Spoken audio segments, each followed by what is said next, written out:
We are pleased to confer the Honorary Doctor of Law degree today on Ms. Elyse Allan. Dr. Marilyn Taylor, will you please present our honorary degree candidate, Ms. Elyse Allan?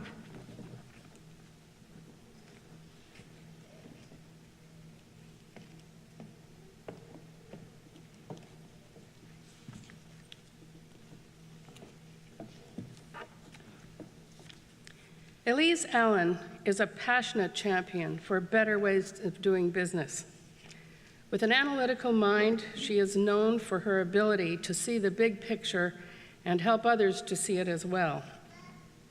As President and Chief Executive Officer of GE Canada and Vice President of parent company GE, Elyse is responsible for advancing the company's diverse business interests, which span from appliances to finance and healthcare.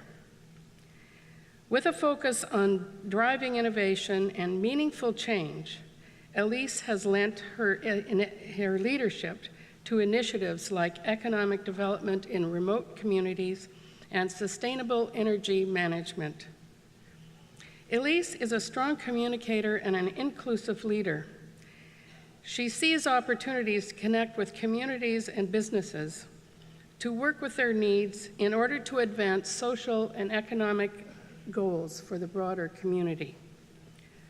Elyse brings this approach to her work with industry groups, with public policy development, and the community.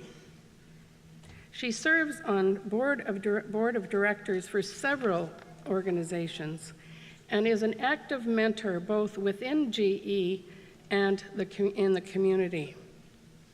She is a passionate champion for science and literacy learning for youth, as evidenced through her support in GE's partnership with Actua. The organization inspires over 220,000 youth annually to learn and interact with science, technology, engineering, and math programs. Elyse champions these programs with a special focus on Aboriginal youth involvement. Elyse has been recognized as a YMCA 2012 Woman of Distinction, a top 100 business women of influence by the Women's Executive Network, and as Canadian Business Magazine's 25 Most Powerful People in Canada for 2009.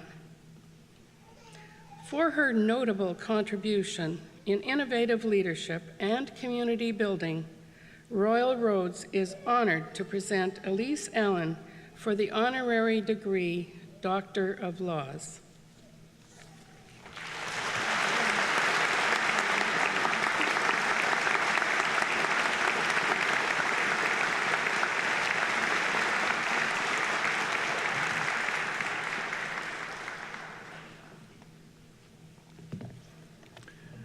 Ms. Elyse Allan, by virtue of the authority vested in me by the Royal Roads University Act, and in accordance with the recommendation of the Board of Governors of Royal Roads University, I confer upon you the degree of Doctor of Laws honoris causa, with all the rights, privileges, and honors here and elsewhere thereto appertaining. Ms. Allan will now be hooded by Dr. Stephen Grundy, Vice President, Academic, and Provost.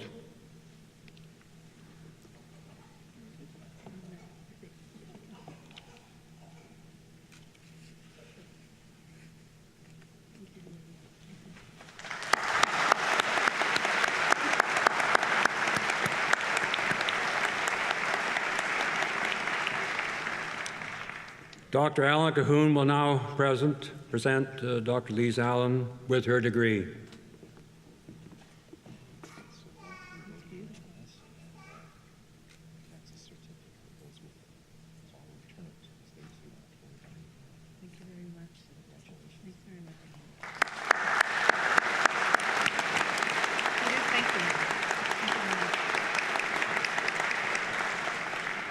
It is now with great pleasure that I call on Dr. Elyse Allan to deliver her convocation address. The floor is yours. Thank you very much.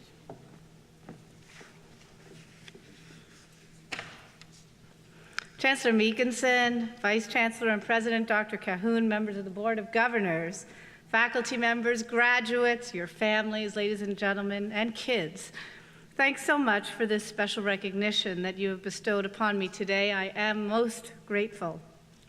To all the graduates, congratulations. I am delighted to be with you to celebrate this moment where your effort is rewarded and your academic accomplishments are recognized. As Chancellor Meekinson said, celebrate it and enjoy it. I'm proud to be associated with Royal Roads University. In learning about my new alma mater, and I still have much to learn, but I have developed an appreciation for its rich military history, its very progressive and forward-thinking program offerings, and its significant contribution then and now in developing leaders. Since receiving your invitation to address this convocation, I've considered what profound wisdom I could impart on you today in these minutes. I considered what might be the success factors in the category of convocation remarks. First that came to mind was brevity, and second was maybe a humble goal of leaving you with one inspirational idea or provocative thought that might just stick beyond this moment. During the same period of time over the past couple of months, like you, I was reading headlines that were highlighting JP Morgan and other banks paying huge fines for wayward decisions and dishonest traders, Canadian senators accused of fraud at taxpayers' expense, accomplished cyclists and baseball players admitting to breaking rules, drug rules. Global giants like Siemens and homegrown heroes like SNC-Lavalin, crippled by employee-led bribery schemes. And my Toronto mayor's ongoing mea culpas. All situations where individuals chose behaviors that undermined the trust that they had been given by behaving not just beyond the defined boundaries that govern them, but outside the spirit intended by those boundaries. This is a visible characteristic of the world that some of you are heading into today to start new jobs, launch careers, and pursue new initiatives, or the environment where many of you are already operating within. And it's troublesome. And with that in mind, I asked the question on a special day like today, what is your silver lining in those headlines? Is there one? And the answer to that question is my message to you today. Each one of you has the opportunity to differentiate yourself and to offer people like me in business or anywhere else you might choose to go next something very, very special. One of the most valuable assets in the market today, and that is trust. Life is full of choices. I encourage you to be a person and a leader who chooses to trust others and to be the person whom others can trust. Trust is the underpinning of our democratic and our civil society. Trust with integrity, our fundamental values and our national defense code of conduct. Trust is the basis for our most intense personal relationships. Trust between leaders, employees, stakeholders, and customers is essential to any organization's performance and reputation. And yet, trust seems to be in short supply as we look at the world around us.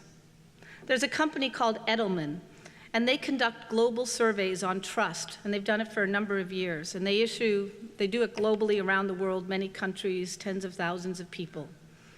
They issue annual results in their Trust Barometer. The headline this year declared that there is a, quote, a crisis in leadership. The data is all on the web for you to see, and I think you'll find the 2013 results intriguing, and I paraphrase.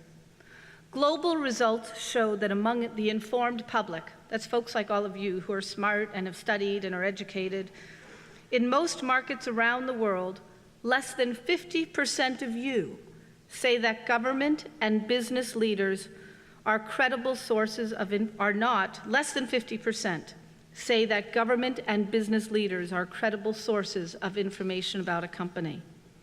When we come to Canada, the good news is academics and technical experts continue to be seen as the most credible spokespeople among Canadians, while CEOs and government officials remain at the bottom.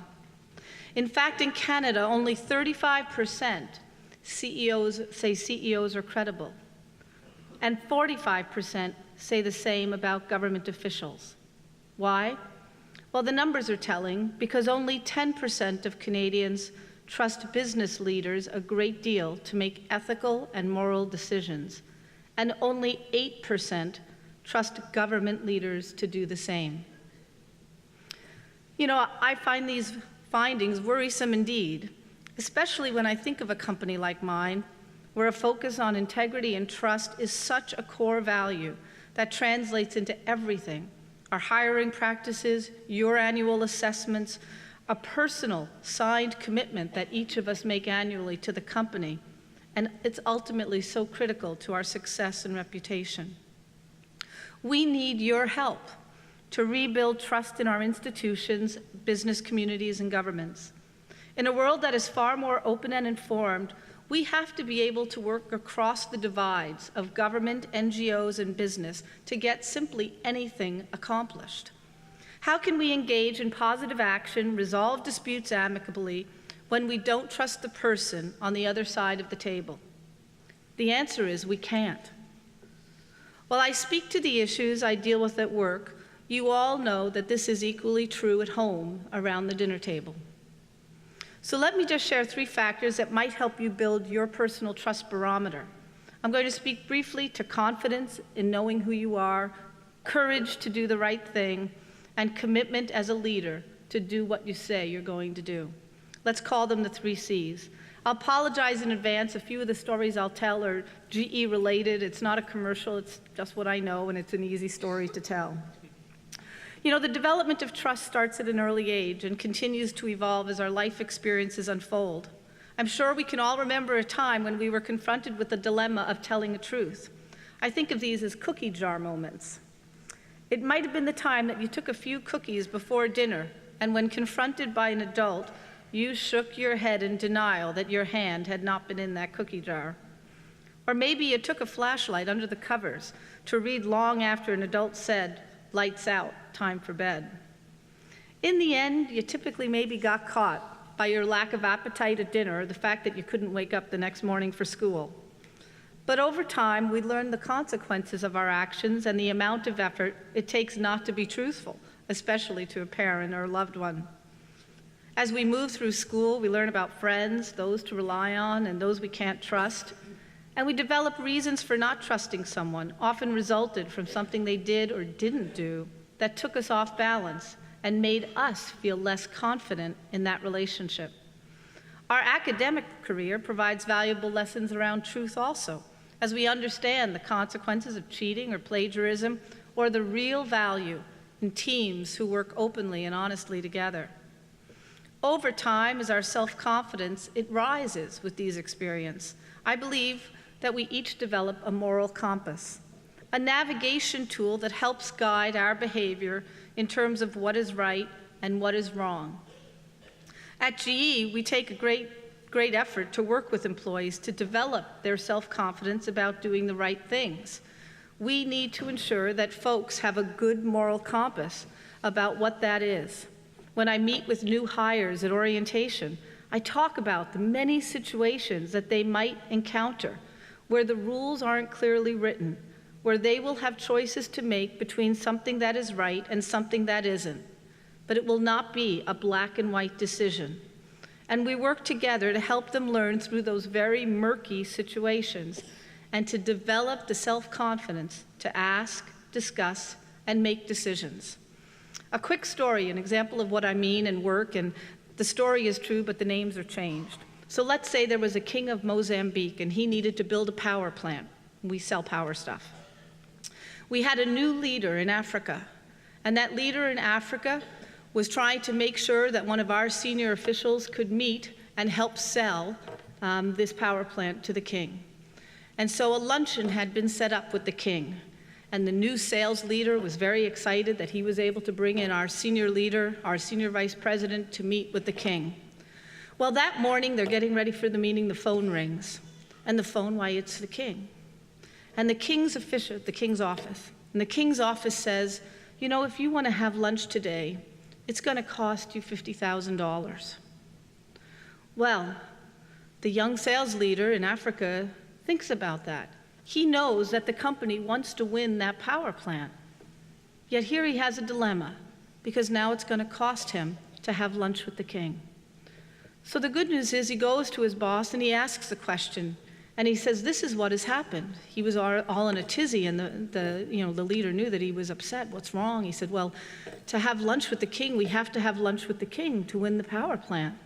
But to have lunch with the king, it's now going to cost us $50,000. And our vice president, Nani, says, well, what do you think we should do? He says, well, I don't know. I know you've hired me to win the power plant, but the $50,000. And Nani says, yes, but if it costs $50,000 to have lunch, how much do you think it will be to have dinner and to win the power plant? And so we didn't have lunch. Why do we focus on this? GE's been around since Thomas Edison founded us in 1876. Millions of employees have worked to build a company whose brand is one of the most valuable in the world. In this day, regardless of the size of your company, one employee lacking the self-confidence to take the right action can undermine all the value of a GE or anyone's company or organization. Whether you're talking about GE or the local hotel or the local United Way, those organizations and stakeholders trust that the employee team and the board of directors will make sound decisions for the organization. Self-confidence is the foundation of my second C, courage.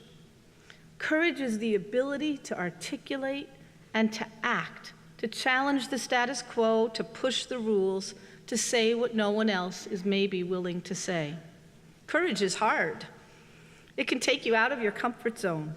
So it's important that when you're out of that zone, you do your homework. It means having the facts and then the information to back you up. And in order to hone your points of reference, regardless of where you work, have the courage to always look at the bigger picture. Let me give you an example, another example of courage, and again, I apologize for a GE example, but they're easy and they're top of mind. About 7 years ago, the chairman of GE took a big swing, and he called it eco-imagination. Our customers were coming to us, and they were all asking about, could we help them with all this pressure that they were getting around environmental challenges? A lot more question about how to reduce their environmental footprint. Well, at the same time, how could they increase operating efficiencies? Our chairman, Jeff Immelt, saw the big picture. First, increasing global demand for resources, energy, water was happening everywhere. Second, you had the emergence of developing nations needing a lot of things. And third, you had population growth, more urbanization. Lots of issues on lots of customers. So he, along with a few others, thought about a strategy called eco-imagination. Jeff had to convince the board of directors that this was the right direction. And then he had to drive that strategy within an organization. It wasn't easy to do. Initially, there was actually a lot of criticism externally, saying we would be greenwashing, a big company can't do this, doesn't mean it, what's behind the words? And internally, people were saying, wow, are we misallocating resources? Why are we going to go this new direction? And yet, it was a big swing, and it required imagination and courage. And there was no doubt that Jeff was the leader and that the team trusted him and supported that direction when he said, it's the way we're going. The result? Today, eco-imagination generated $70 billion in new revenues. Yes, that's billion. We've developed over 100 eco-certified products. We met customers' needs to reduce operating costs and reduce the environmental footprint. And we've delivered millions of hits to the website. And there's no doubt that the chairman's courage to lead the company on a new path delivered a successful business strategy. His courage also revealed the leadership team's trust of him and of one another. And that leads really to my final C, which is this idea of commitment.